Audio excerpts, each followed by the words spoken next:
kita lihat sebenarnya untuk dari IHSG kita itu penurunan juga sudah sangat dalam ya.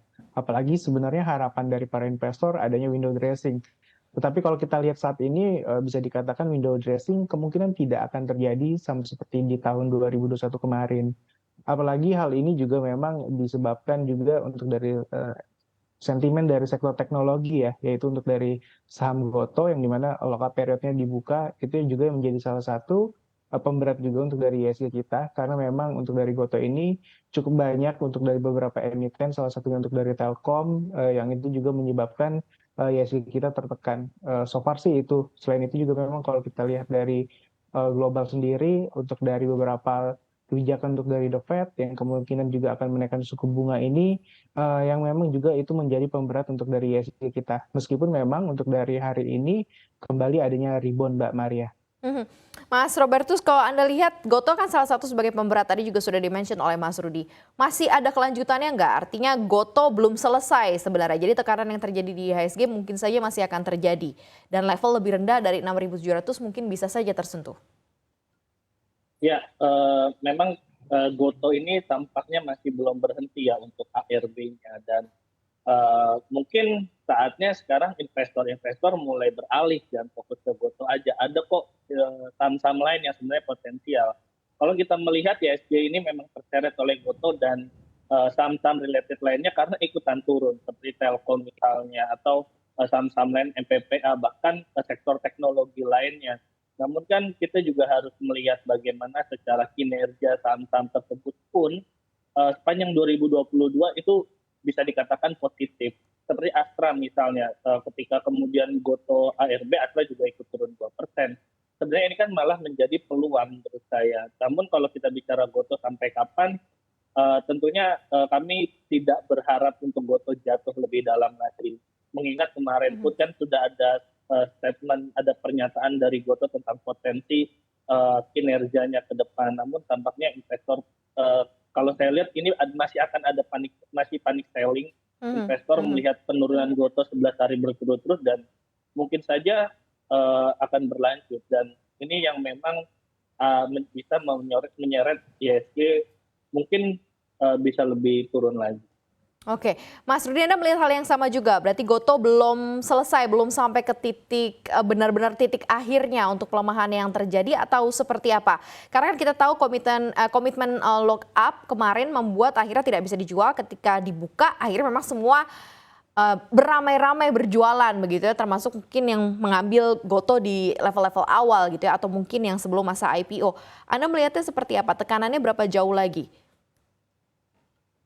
Ya, kalau kita lihat sebenarnya lebih kepada untuk dari sentimen yang saya tadi dikatakan oleh Mas Robertus ya, saya setuju lebih ke arah panic selling. Karena kalau kita lihat untuk dari sanggahan oleh manajemennya sendiri, kalau kita lihat untuk dari GTV-nya sendiri itu bertumbuh masih 30% lebih. Yang artinya memang untuk dari Goto mulai adanya pertumbuhan yang cukup baik. Meskipun memang kalau kita lihat saham-saham untuk dari sektor teknologi pergerakan harga sahamnya ini bisa dikatakan cukup terhit ya dengan kenaikan untuk dari suku bunga acuan baik dari The Fed ataupun 7 days rate repo. Tetapi untuk dari mereka berhasil meningkatkan untuk dari GTV dan juga untuk dari beberapa transaksi volumenya itu memang menunjukkan bahwa sebenarnya untuk dari Goto tidak semenakutkan itu. Namun karena memang lebih kepada arah panic selling, ini menyebabkan untuk dari penjualan dari Goto bisa dikatakan cukup masif. Meskipun memang tadi benar yang Mbak Maria katakan, untuk dari para investor yang masuk sebelum pre-IPO masih bisa dikatakan mereka masih memiliki harga di bawah di level saat ini. Yang artinya mereka tetap cuan. Tetapi kalau kita perhatikan lagi untuk dari beberapa investor yang sudah masuk sebelumnya pun sebenarnya masih melihat ada prospek yang baik. Apalagi kalau kita perhatikan untuk dari database yang dimiliki oleh Goto pun bisa dikatakan cukup capable untuk mereka meng-cap market yang ada di Indonesia saat ini. Baik untuk dari teknologi ataupun untuk dari bisnis related lainnya. Kurang lebih seperti itu Mbak Arya.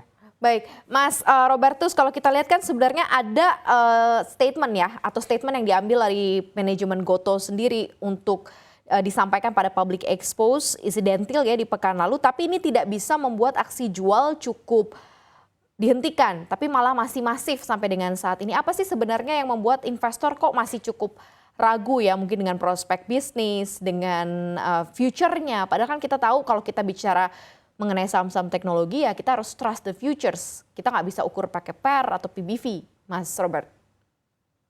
Ya, mungkin paradigma investor kembali ke old economy, di mana laba ini menjadi epicentrum investor untuk menilai kinerja dari suatu perusahaan. Kalau misalnya kita mundur ke belakang, Bukalapak IPO, Goto IPO kan ada panji new economic, yang kita lihat ada skalasi, yang kita lihat adalah pertumbuhan.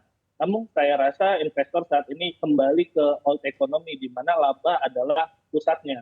Kita melihat walaupun kemudian prospek Goto ini masih bagus ke depan, hanya saja kan peluang untuk mendapat laba itu yang tampaknya masih belum kelihatan nih gimana hilalnya, yang mungkin ini juga menjadi salah satu pertimbangan investor.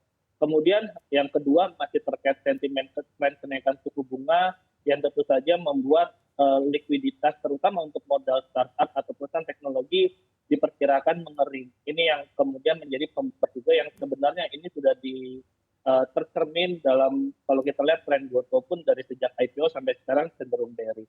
Kemudian kita melihat juga bahwa ya sektor teknologi kemudian turun karena mungkin setelah adanya Bukalapak IPO dan tampaknya kinerjanya kurang baik untuk IPO-nya, ini juga menular.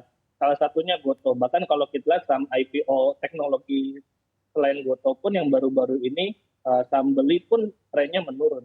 Jadi saya rasa memang di kondisi makronya yang tidak menguntungkan untuk sektor teknologi, ditambah juga tampaknya investor sudah mulai kembali lagi melihat mau saham sektor apapun, teknologi atau bukan, tetap harus laba yang diperhatikan. Karena ini kaitannya dengan dividen nanti.